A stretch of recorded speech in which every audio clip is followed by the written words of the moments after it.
What is going on, everybody? It is lunchtime. It is lunch with the Clydesdale.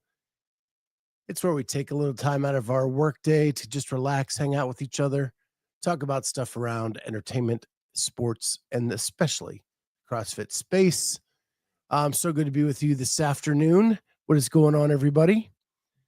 I noticed that Dave in his weekend reviews now is turning and throwing a dart at a dartboard, and I have a dartboard like right there. So I figured, what the heck, right? Totally missed everything and just put the dart right in the wall. So there we go. That did not go well. But anyway, I tried it. Maybe I'll try again tomorrow, and hopefully I will hit the dartboard itself or even the cork board around the dartboard because I missed all of that. Wow. Anyway, Kat is in the chat. What's up, Lex? What's going on, Jody? Jay Birch. Kat, next Catching Feelings episode is going to be crazy. Friday night antics to report. When is Catching Feelings not crazy? That's what I got to say. So yeah, so cool to be with you guys today.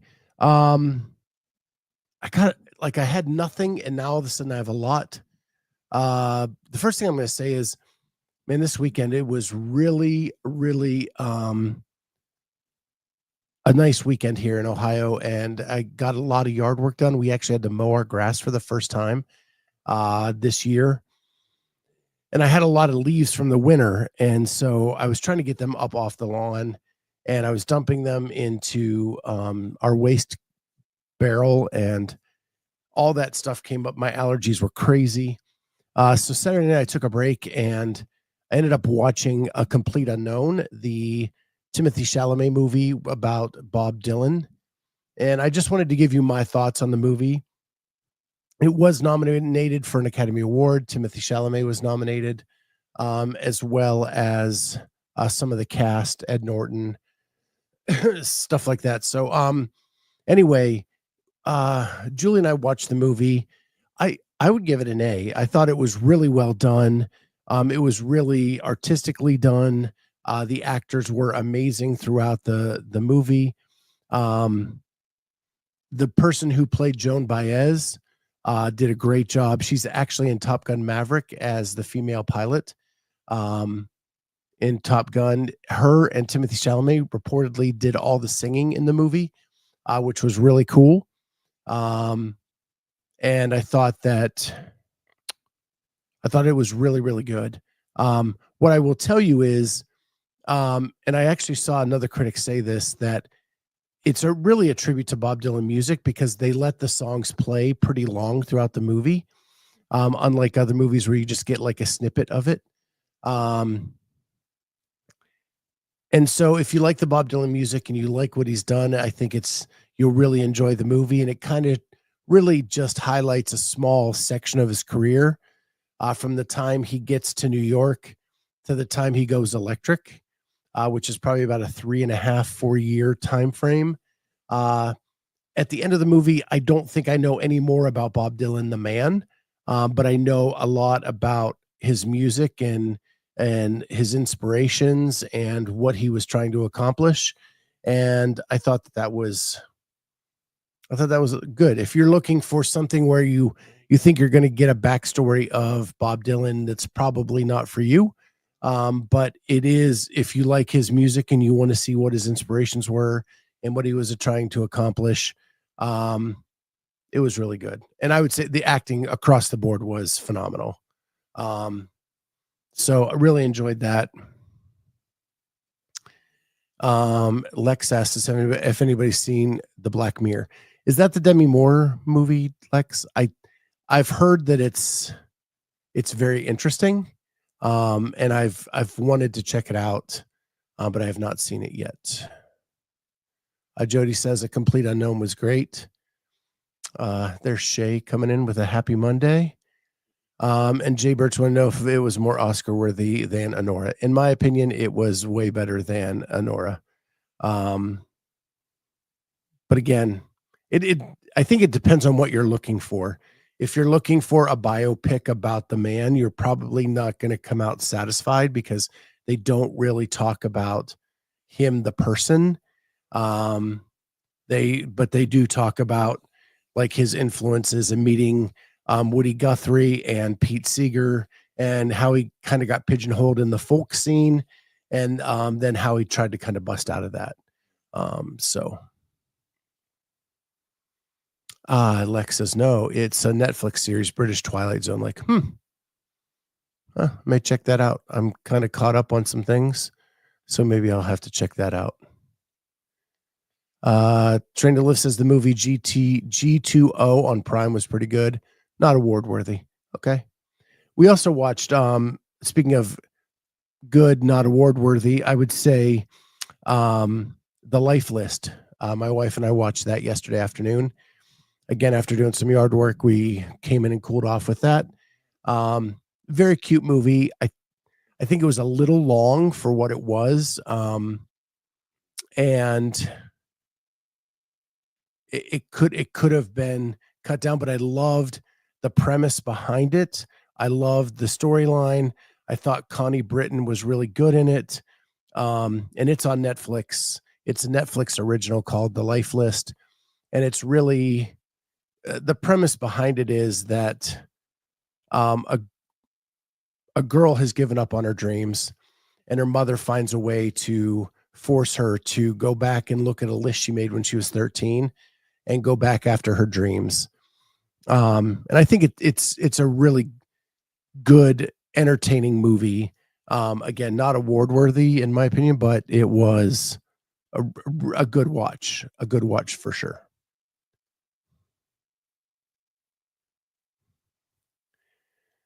Lex says, I did not like that movie. It was a bit much. Yeah, I think they went on too long in a lot of the situations. I think they could have made it more concise and a little bit tighter, but I was really tired after 2 days of yard work and lack of sleep on Sunday night, so I was just looking for something to entertain me, and it did enough there for that. It was cute, not great, is what I would put that in as my assessment of the movie. So, before I get into a little bit of CrossFit stuff, did you guys realize that taxes are due tomorrow? Because I totally brain farted on that. Um, I, for some reason, thought they were due next month. I think with everything going on with my mom and her stroke and all that kind of stuff, I totally brain farted and have forgotten that I need to do taxes. So I got up early this morning before work and I knocked out about a fourth of my taxes. I'm going to have to do another chunk tonight. Hopefully I can get through it all. I'm to the business expenses of the podcast. And once I get that done, then it should be smooth sailing the rest of the way. But yeah, it's getting all the receipts and everything from the year into TurboTax so I can get those off and not be late on my filing. But dang, completely forgot about it. I cannot believe I did that. Lex, I really was not trying to wait till the last day this year. I thought I had a month. I was actually going to do them next weekend over Easter when I had some downtime. And I don't know why I thought May 15th, with Corey moving to Montana and my mom, it just totally escaped my brain. And now I'm in full panic mode.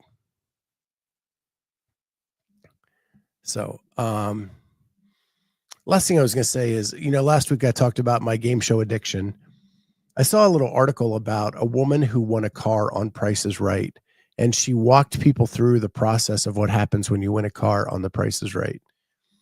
And something that I kind of guessed happened, but I didn't know what happened, is that when you win a car on The Price is Right, you get a choice. You get to either take the car you won, right, that car, or they will give you a voucher to go to the dealership that donated the car, and then you can pick any car of equal value, or use that voucher to pay for a majority of the car or whatever, and you get to go do that. And this woman did that. She had won like a Nissan on the show and went and actually bought a Toyota RAV4 with the voucher that the Price is Right gave you. And I just thought that was interesting that you actually do get to pick kind of what you want after the fact if you choose to just take if you get to take the voucher instead of the actual car. But it's your choice at that moment in time. Speaking of taxes, I've known about tax day for months, still refuse to deal with it. So apparently Jody is filing an extension. My tax lady said winning money at the games was still an overall loss. I am sure that it was, Denise. I'm sure that it was. You age group athletes do a lot of things out of love of the game. That is for sure. So speaking of love of the game, I was listening to Wilson Pock this morning on the Savant podcast, and I was amazed at all the things that they are going to offer at the Syndicate Crown this year to try to make it more entertaining. And I'm just going to pull up their Instagram right now because I love what they are doing. They're trying to find fun things for people to do in and around the in-person qualifying event. So they're having teams. The teams will go on Saturday and Sunday, 2 events each day. Wilson says that they are trying to schedule them as much as possible, that they do not conflict with any of the elite individual events. And if you sign up with your team and there's a couple spots left, you will actually get a free ticket to the Syndicate Crown. So they actually have the events already posted. There's the 4 events that will happen in the pairs event. So if you're so inclined, you can come compete, and then you get a free ticket to the Syndicate Crown. I think that they've done something similar to that in the past. I'm sure people have heard that they're doing a Kill Taylor live at the event. What I didn't know is Taylor and 9 other athletes who, through the Kill Taylor program, got selected will compete live on the floor with one of the workouts from the Syndicate Crown. When they are done, then the elite athletes will take the floor. Any athlete that beats Taylor, either in that initial heat or the elite athletes in the next 3 heats, will win, I think Wilson said $500 a piece. That's pretty amazing. So even the elite athletes, if they beat Taylor while they are competing, will win money in that Kill Taylor. So then in addition to that, they announced this, which is the JY Barbell Challenge. And they're doing the same thing with John Young on Heavy Isabel. John Young will take the competition floor with 9 other athletes. They will do Heavy Isabel, and then the elite athletes will follow immediately after, doing the exact same workout. And so, one, you get to see like how regular Joes do it, and then the elite athletes. They did not say anything about this having prize money associated with it, but we'll see what happens when it gets time for event time. But if you do sign up to be one of the other athletes that take on Heavy Isabel with John, you actually will get like a free t-shirt, and he is going to do weightlifting clinics as well with the participants. So pretty cool there.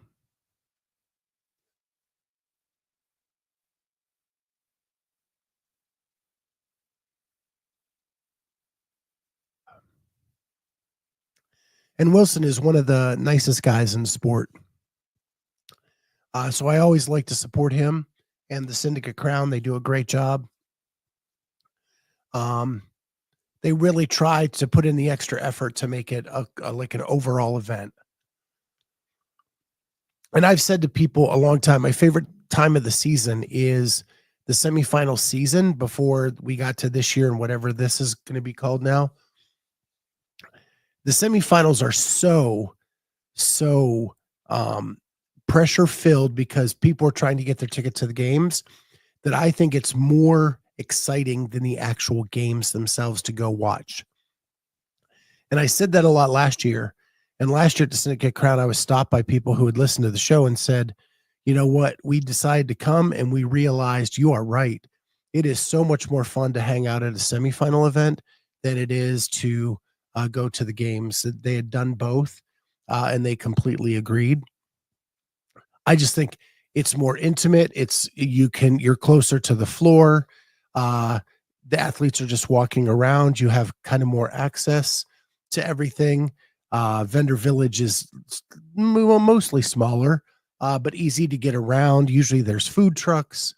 So it should be a fun time if you decide to go to the Syndicate Crown or TFX or any of the semifinals that are out there and available.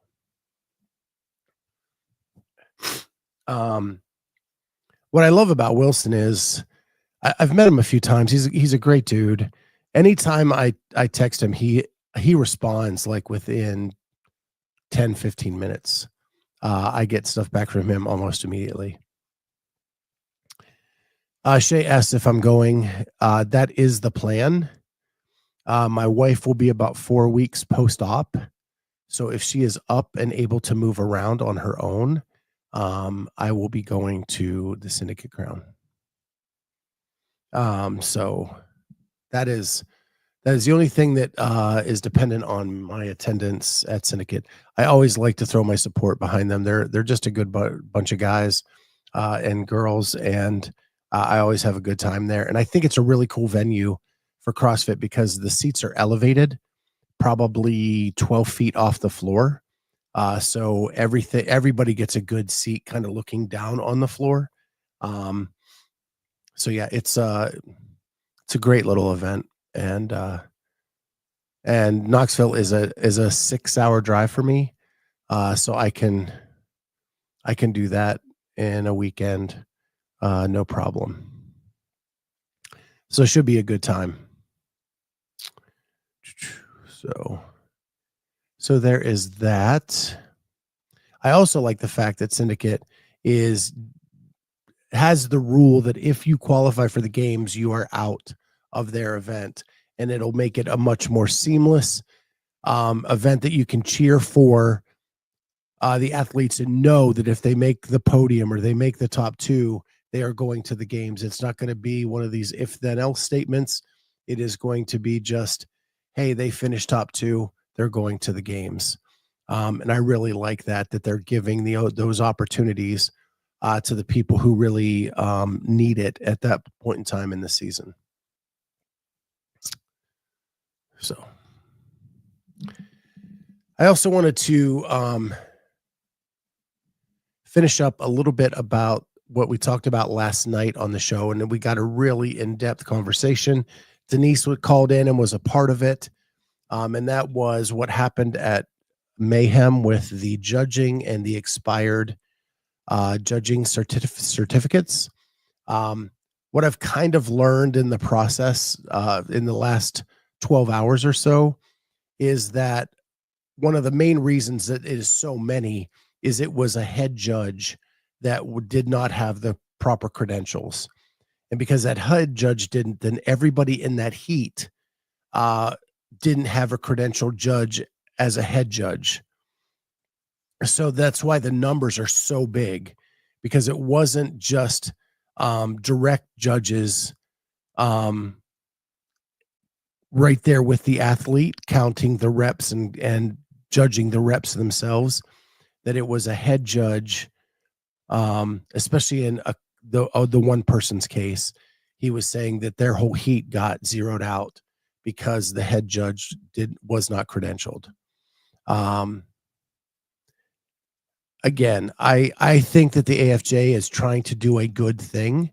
I think that they can take a lot off of a competition director's plate by um by supplying them with judges, because getting judges is so hard.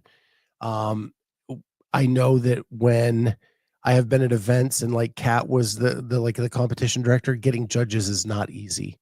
So when you have an organization that's willing to come in for a fee and supply those judges, that makes life so much easier. But you can't keep making these missteps and costing people trips to the games and expect to be that for people moving forward. So, um, again, I am friends with a lot of these people that are members of the AFJ because I've judged with them in different events, dating all the way back to 2018. Um, and I like them as people. And I think what they are doing is a good thing. They just can't make these mistakes anymore. Um, they just can't.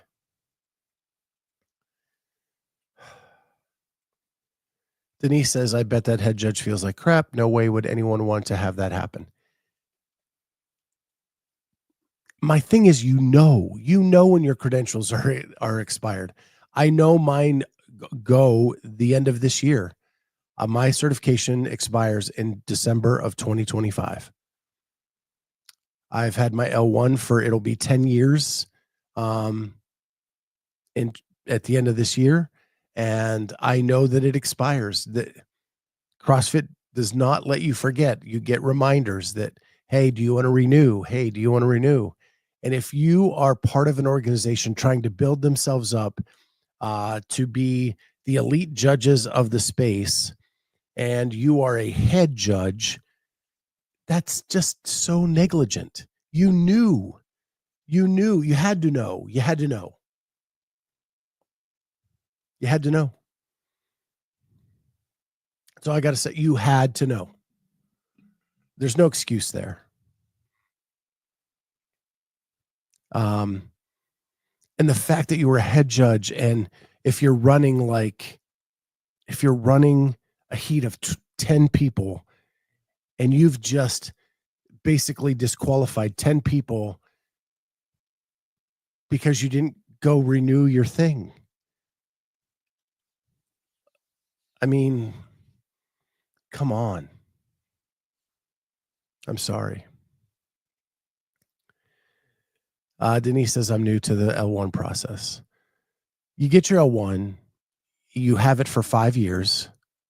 And when you're in that final year of your L1, you get reminders from CrossFit saying, hey, your L1 is about to expire.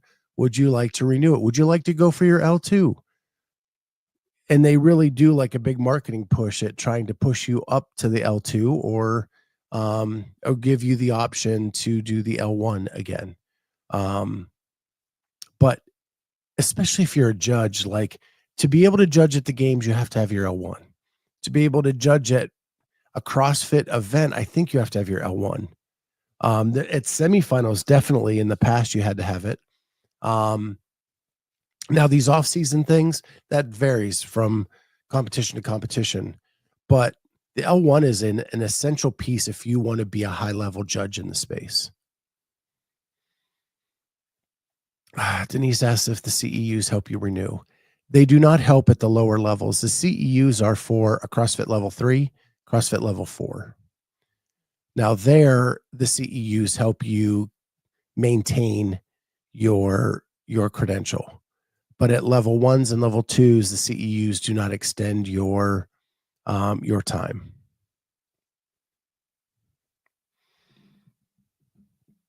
So, and I actually thought that Denise made a great point last night that, we only had about 2/3 of the people actually pay to play at the semifinal level in the age groups. And many of those people may have done that because they couldn't get the judges they needed to get.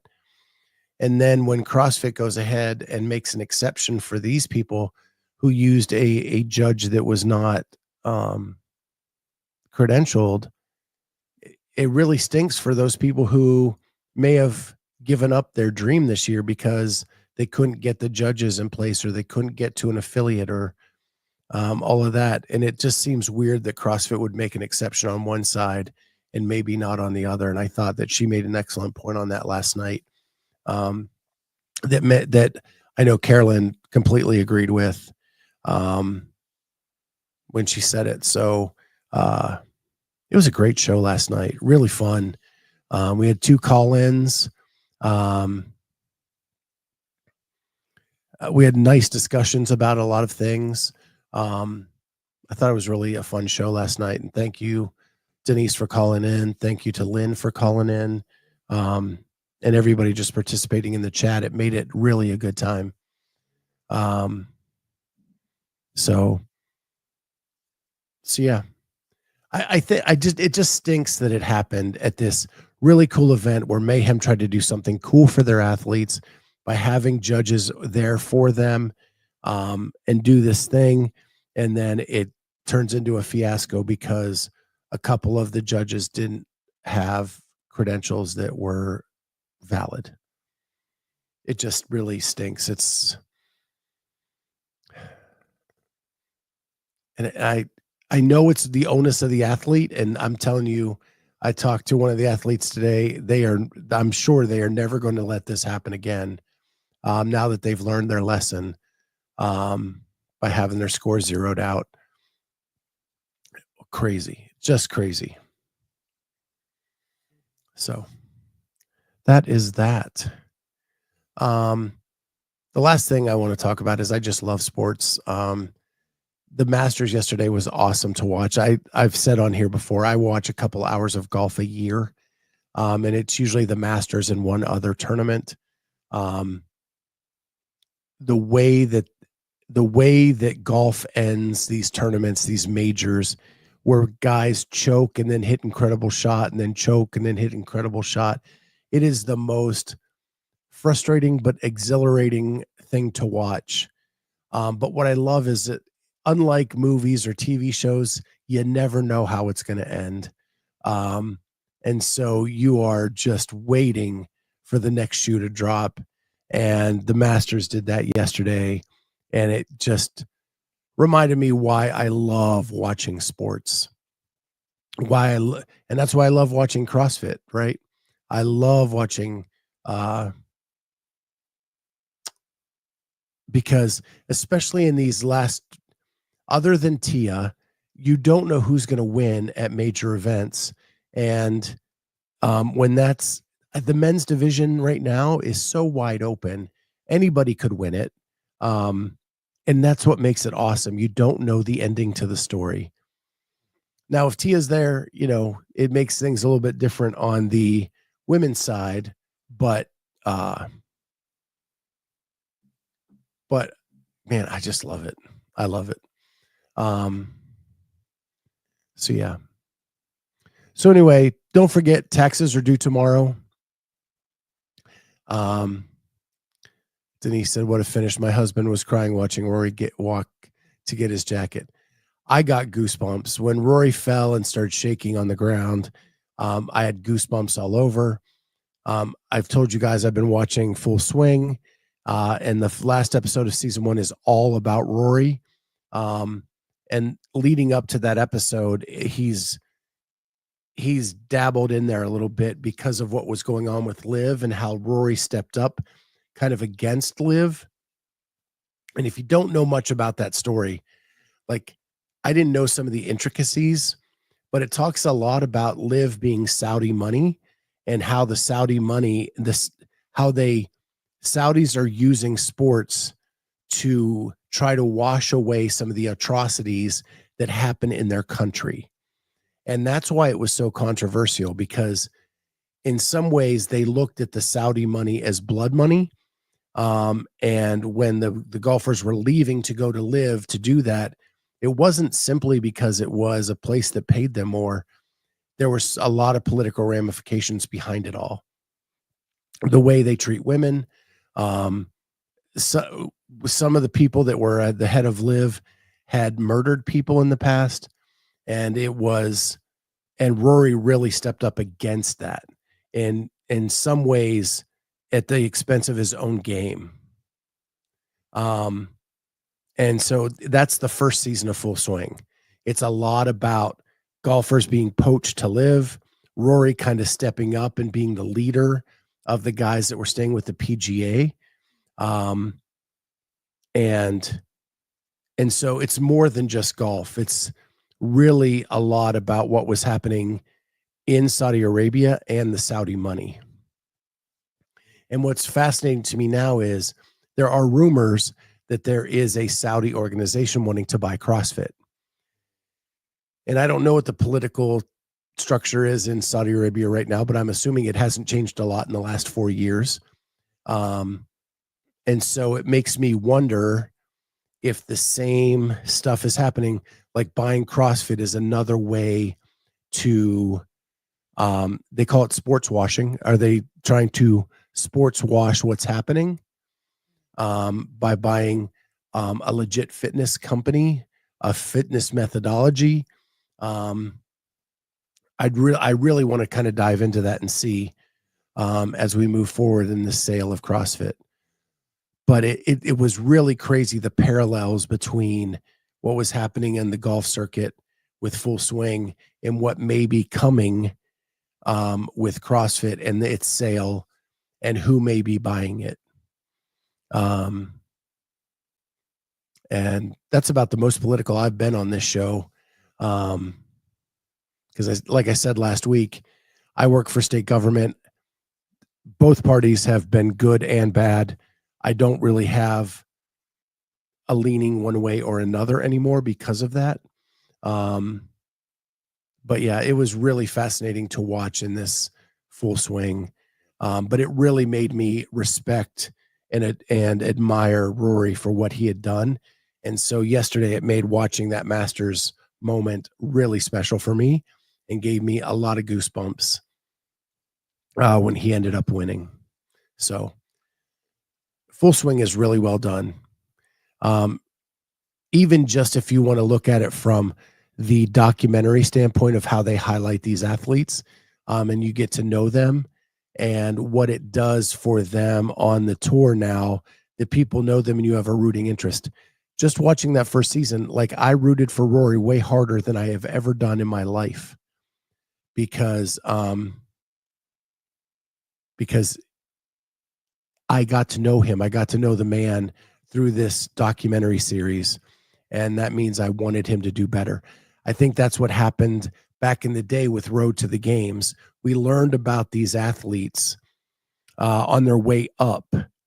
And then when you learn about them, then you root for them and they become like your favorite. And that's what's been missing from this space for a long time. And I hope we get it back. Hiller's trying. Hiller's doing some stuff that I think is really, really good. And so hopefully it keeps going in that direction.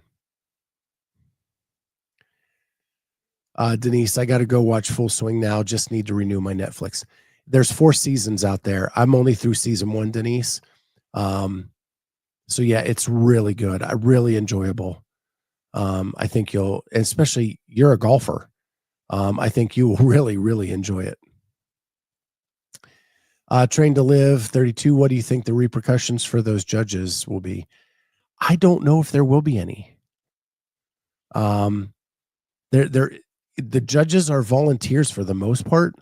And this organization, I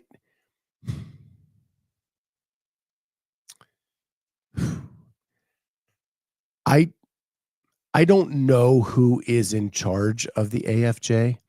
I think I know who's in charge of some of it and who's put it together. But it's a lot of speculation and I don't have verification. But I wouldn't be surprised.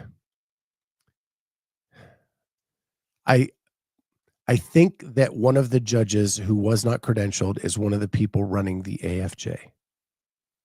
I don't know that for a fact, but I strongly believe that.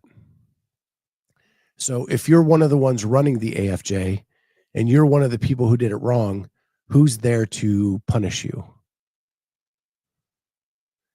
Because you're volunteers, you're just a contractor hired in by Mayhem. In most events, you're just a volunteer. You're not being paid for anything. So I don't know if there are any repercussions for that.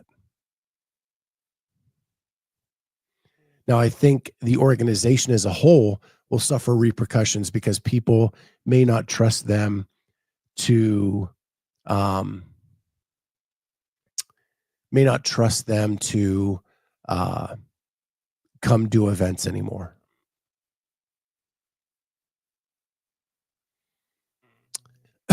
Spin just posted an article naming names from the AFJ. Corey. My lunch is almost over. Well, I can figure out that I knew some of the names because of a conversation I had with one of the athletes, and I can look at his whiteboard to see who his head judge was. So I knew some of the athletes or some of the judges.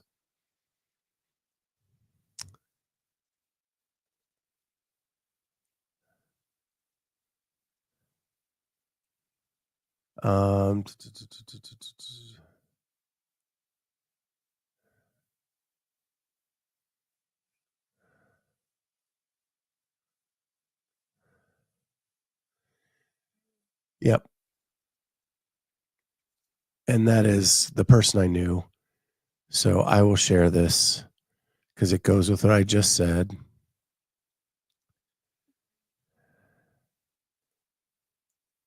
So yeah. So Brian Clapp, director of competition for the AFJ, was one of the judges, was the judge I figured out had not had his credentials. And so again, he's the competition director for the AFJ. What are the repercussions? Who's going to give him repercussions when he's the director of competition of the actual organization? And he went out there and judged when he knew that he had an expired credential.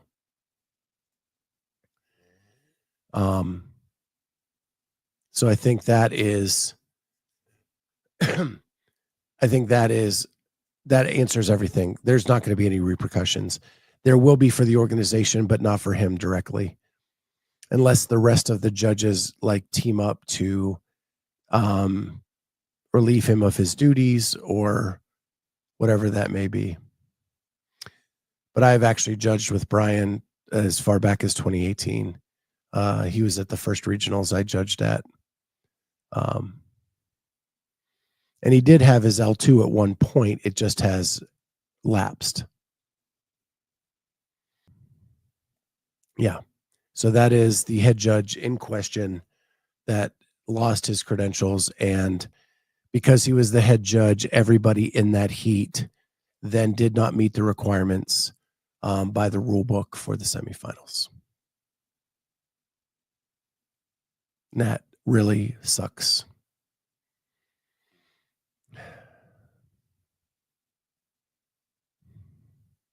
And if you want to add some tea to the drink, he is married to a Masters CrossFit Games athlete who has been suspended for performance enhancing drugs as well. So you have that on top of this. But anyway, I digress.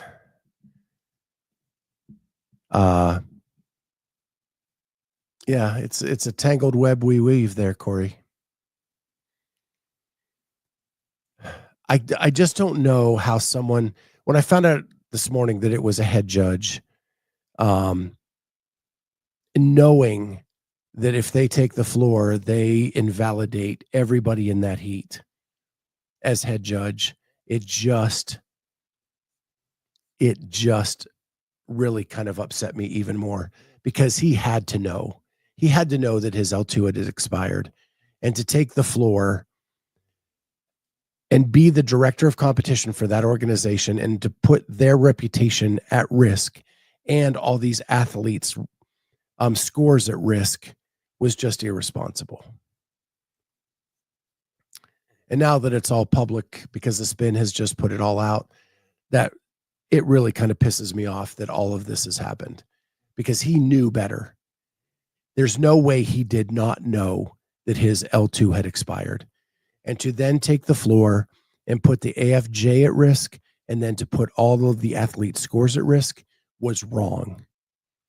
And the problem is there's no governing body over the judges other than the organization he is an executive in for him to even feel the repercussions of what may have happened.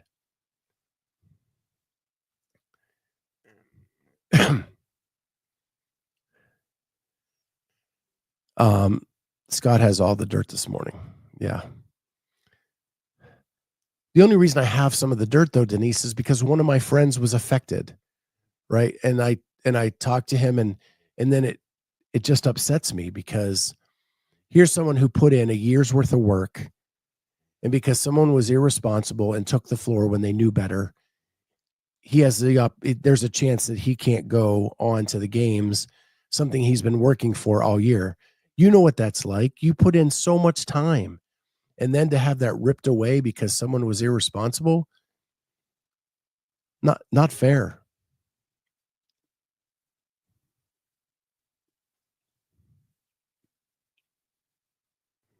Yeah, that's not right.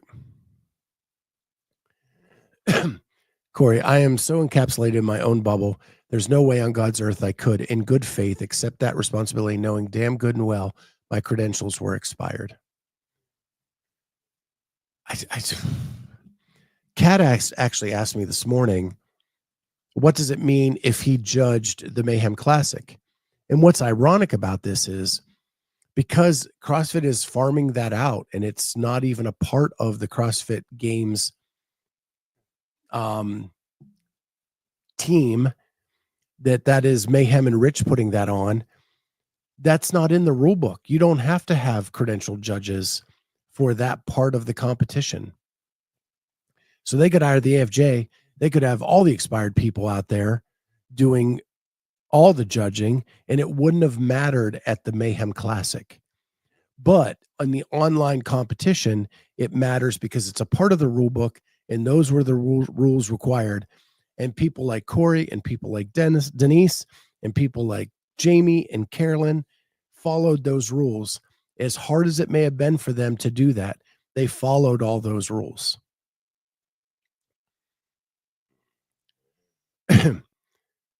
And these people at Mayhem thought they were following them too.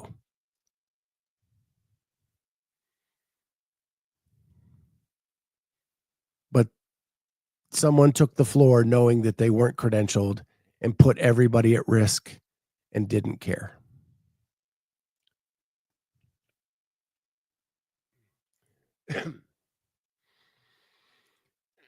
So with that, I think I have said my piece. It's time for us to get back to work. Time for you knuckleheads to get back to work. And I'll see everybody tomorrow. And hopefully we have some better things to talk about, can chill out, relax. We'll see you guys then.